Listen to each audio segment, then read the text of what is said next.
From the headquarters of Telesur English in Quito, Ecuador, I'm Carla Gonzalez. This is From the South.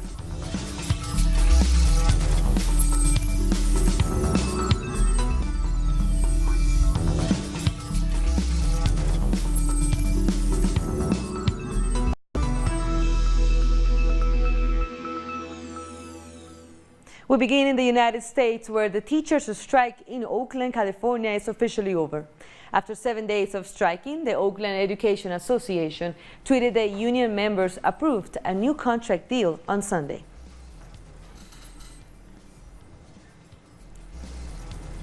For more on this story, we are joined live by Marisa Villegas, a teacher and a member of the Oakland Education Association. Thank you for joining us, Marisa. You're welcome. Thank you for having me. So you have finally reached an agreement. Do you think it's fair for all?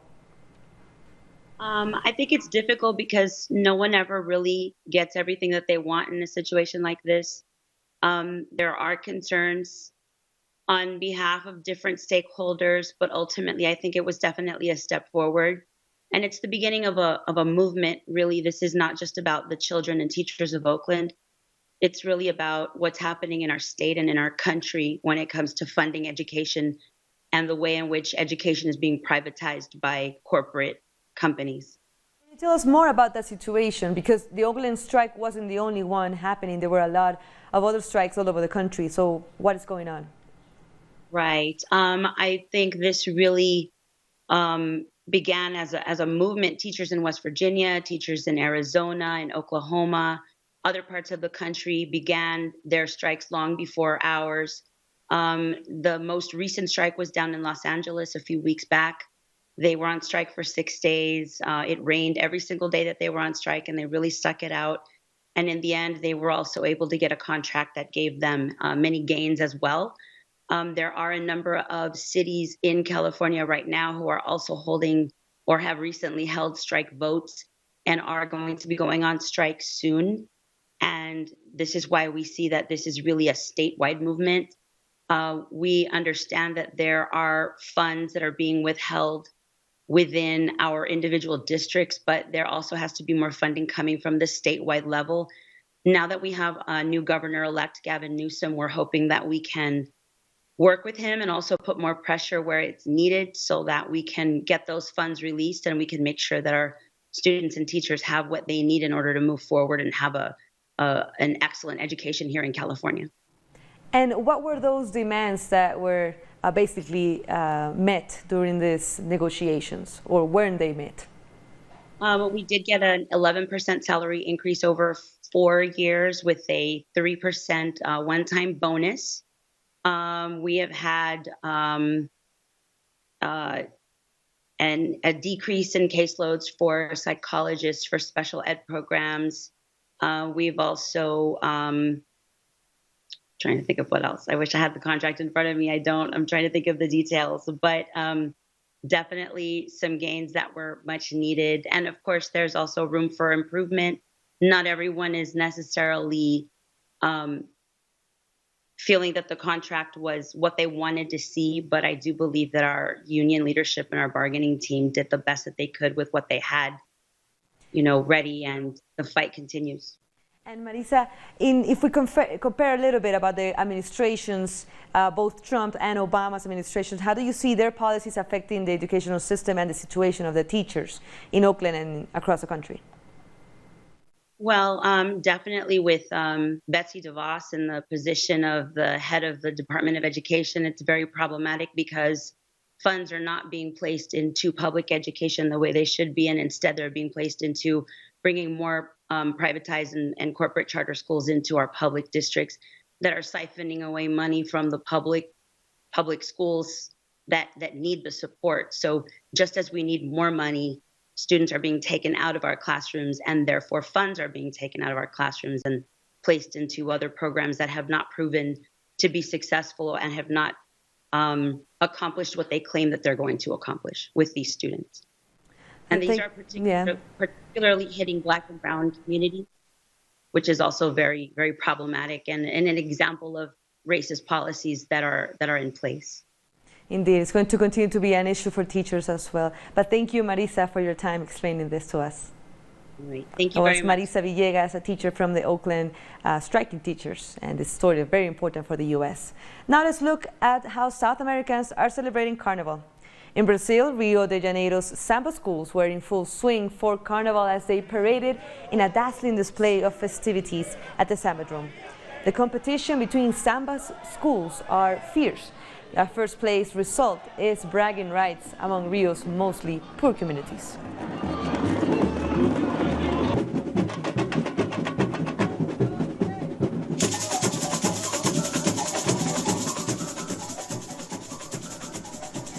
But it's not only party. Hundreds of protesters have taken part of a vigil in Brazil in front of the prison where former President Luiz Inácio Lula da Silva is detained. They are demanding his release. Protesters, political leaders and sympathizers began to gather after Lula returned to the prison in Curitiba following his grandson's funeral. During the wake, followers of the Workers' Party leader denounced this act as a political imprisonment.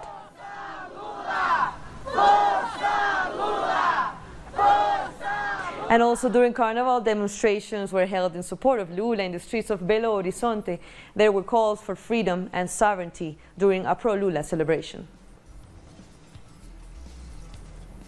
And with the far-right government of Jair Bolsonaro in Brazil, prejudice against immigrants is on the rise. But a Carnival group by Sao Paulo's Indian migrant community is breaking down barriers. Let's take a look. With the return of fascism to Brazil represented by the far-right Bolsonaro government, prejudice against immigrants is on the rise, but a Carnival bloco, founded by São Paulo's Indian immigrant community, is breaking down barriers. When I came to Brazil first time, I saw many street festivals, the Carnival here, and it reminded me of street festivals in India. You know, in India we have a great tradition of people going out on the streets, playing music, playing bateria and dancing and playing colors. So I got an idea of creating something similar in Brazil and also to promote our culture, to reveal our Indian culture to Brazilian people, and also to mix Indian culture with the Brazilian culture because we are migrants here, we live in this country, we love this country, and Brazilians love Indian culture. With a drum group made up of university music students, the Bollywood bloco mixes Brazilian percussion with Bagra pop music. And the parade is led by a group of Indian and Brazilian women who perform synchronized dance moves. The bloco draws a crowd of all ages and socio-economic backgrounds. It's been a long time since we dressed up for Carnival, and since we have this Indian-themed bloco in Sao Paulo, we decided to throw our costumes together and we are calling ourselves Mahatma and Robin, which in Portuguese sounds like Batman and Robin. Founded in 2015, the Bollywood bloco is getting more popular every year. This year, a local magazine named it as one of São Paulo's 10 best carnival bands. In a climate of growing xenophobia, this carnival group is breaking down barriers and fostering friendships. This is a really good bloco because we Brazilians get to see a little of Indian culture. And you know, it's really fun and happy, and it helps destroy prejudices against the immigrant community. I love India. Brian Mir, Telesur, São Paulo. And families in Venezuela continue to enjoy Carnival festivities in peace and happiness. Hundreds of Venezuelans have participated in diverse activities, including concerts, plays, and dances, amongst other events. The celebrations have taken place across Venezuela in beaches, parks, and open spaces. The government deployed the national police across the country to ensure security, and people have been enjoying the entertainment as normal.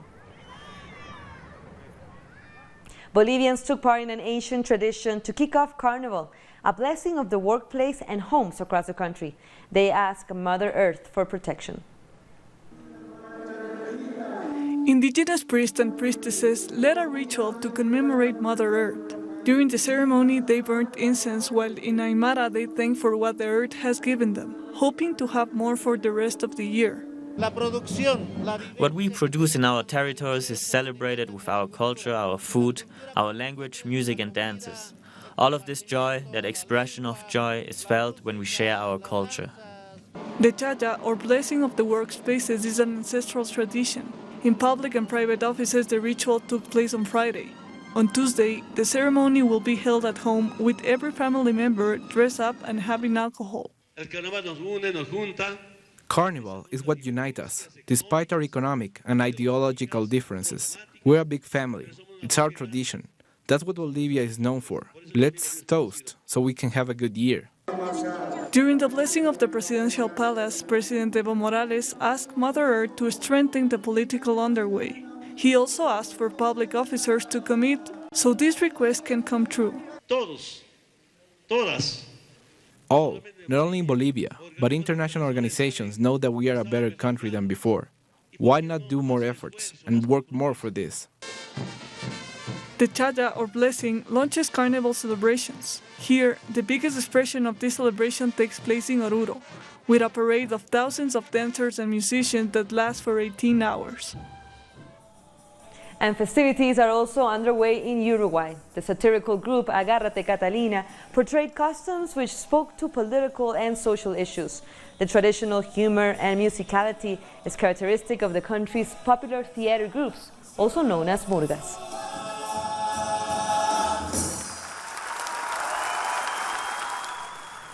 Now to Europe. In Portugal, revelers fill the streets of Torres Vedras, the home of the country's most famous carnival.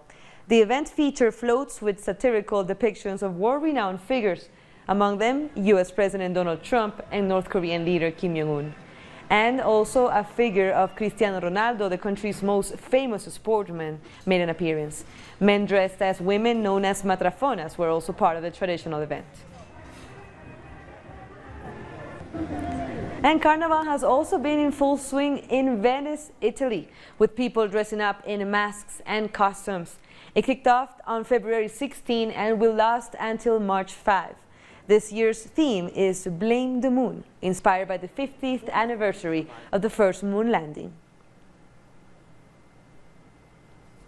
We have more stories coming up. We'll be back.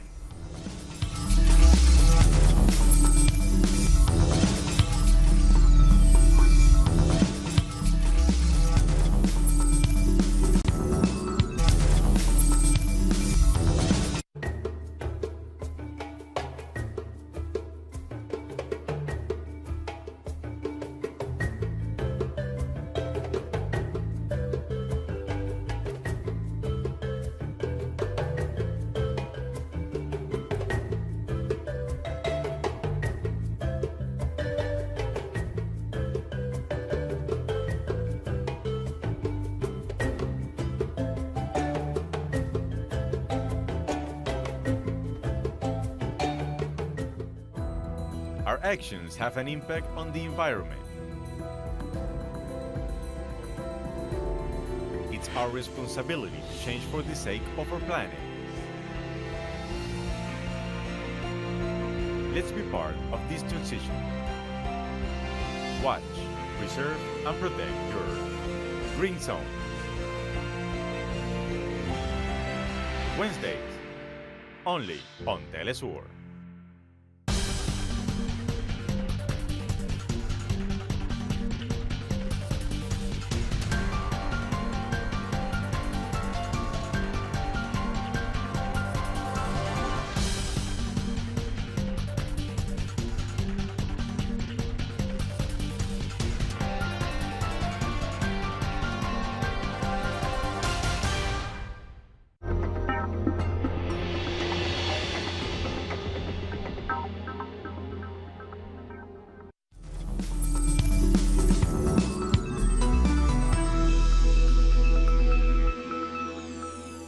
Welcome back. The Mexican president has canceled a large gold mining project in the state of Baja California to protect the environment and water resources. President Andrés Manuel López Obrador decided to cancel the $1 million investment in the Sierra de la Laguna Biosphere Reserve because it is one of the main sources of drinking water in the region. The decision surprised many as one of the president's closest allies, Ricardo Salinas Pliego, a high-profile businessman, had significant shares in the project. 2 migrants have been killed and another 6 were injured after being attacked by armed assailants in the Mexican state of Chiapas. The migrants, mostly Guatemalans, were traveling in 3 vehicles with 2 groups of armed men who were most likely human traffickers when they were attacked by unknown gunmen. Authorities have launched an investigation into the cause, but the identities of the 2 deceased are still unknown. Those wounded will be sent back to Guatemala. Uruguay's President Tabaré Vázquez has outlined the achievements made by his government in the last 4 years of his presidency. Let's see more about his record in office. It was a much-anticipated speech. The election year has just kicked off in Uruguay, and it's no big surprise that thousands of citizens came to listen to President Tabaré Vázquez's speech that summarized what his government has achieved over the past 4 years. One of the things that Vázquez highlighted was the increase in the national minimum wage by 314% since the left-wing government took power. We have been prioritizing wages and working conditions of the working and low-class citizens, and between 2004 and 2019, as you all know, their salaries have increased by 314%. All this because we want to ensure a national minimum salary that protects the weakest. President Vázquez also listed the achievements in 10 sectors which were prioritized during his second term. These were education, healthcare, national housing, digitalization and policy, amongst others, especially regarding Uruguay's stance on the situation in Venezuela. The president said his government maintains a policy of non-interference. We do not support any kind of foreign interference because we are faithful to the legacy of Uruguay and its government throughout history. We defend the sovereignty and self-determination of nations. Also, we believe in non-interference policies in the international affairs of nations and a peaceful resolution to controversial issues. And today we are happy to see that many countries follow this instance. With regard to the economy, President Vázquez delivered some hard facts. Uruguay has been experiencing an uninterrupted economic growth over the last 14 years. This year, the economy is expected to grow by 2%, while projections for 2020 say that the growth will be between 2.5 and 3%. In the meanwhile, public and social security sectors are in need of improvement. I think Tabaré has done a thorough and detailed review of progress in many sectors and acknowledged that there is still a lot of room for improvement. There are things to do in order to improve the well-being of our society, bring greater equity and more equal rights. The opposition took to social media to criticize Vázquez's speech, but experts say there is overwhelming data to back the president's claims, although the public doesn't see much of it. The truth is that one can come with enormous enthusiasm in recognizing and appreciating what the government has done for us. In your day-to-day hustling, you might not value everything they have done for us, but hopefully more and more people will recognize it. President Vázquez ended his speech saying he has high expectations regarding the electoral campaign. He is ineligible to run again due to constitutional term limits, so the ruling party will have to choose a new candidate. Despite threats by the United States, self-proclaimed President Juan Guaidó has arrived in Venezuela without any issues. No arrest warrant has been issued against Guaidó, and he passed unimpeded through customs at Caracas airport. Several European ambassadors went to the airport to meet him, including those from Germany, France, and the Netherlands. And opposition supporters gathered in the east of the capital to welcome him. Guaidó had called for protests across the country on the day he returned to Venezuela.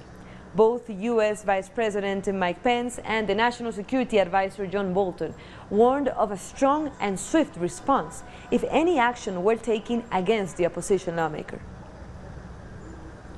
And following the welcome given to Guaidó by EU ambassadors, Venezuela's foreign minister has accused Germany and other European governments of illicit and hostile interference in Venezuelan affairs. Jorge Arreaza noted that the German parliament had already condemned its government's behavior. The meeting between CARICOM and U.S. Secretary of State Mike Pompeo has been postponed until further notice. CARICOM's chairman, along with the prime ministers of Trinidad and Tobago and Barbados, were expected to hold talks on Venezuela with Pompeo on Wednesday. However, the U.S. Embassy in Trinidad has informed that the meeting will not take place as planned.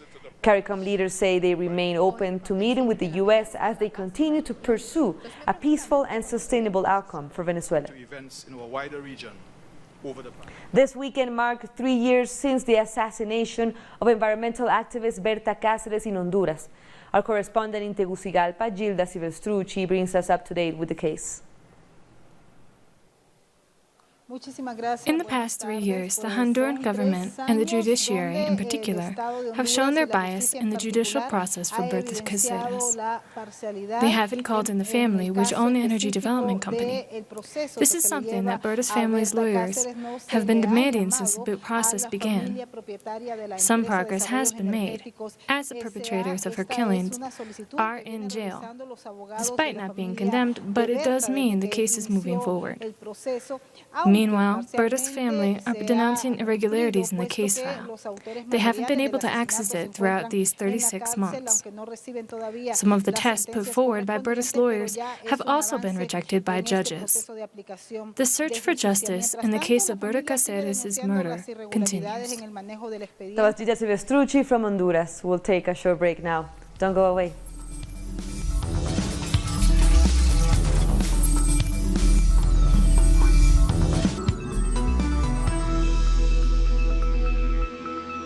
Welcome back. United Nations representatives have said that Iran is complying with its obligations regarding its nuclear program. The Director General of the UN International Atomic Energy Agency said that Tehran continues to fulfill its side of the agreement signed in 2015. The Islamic Republic is doing so even after the United States abandoned the agreement and implemented additional sanctions on the country. Last May, U.S. President Donald Trump announced his country's exit from the treaty, accusing Iran of violating the terms. Iran is informed the board that Iran is implementing its nuclear-related commitments under the JCPOA. It is essential that Iran continues to fully implement these commitments. Hundreds of Islamic State group fighters have surrendered to Syrian Democratic Forces led by the Kurdish People's Protection Units after an assault that took their last remaining territory in eastern Syria. The Islamic State group still has control in a few remote areas in Syria and Iraq, but it is unclear how many fighters they have left in the region. The Kurdish-led offensive has been slow due to efforts to protect civilians in the area.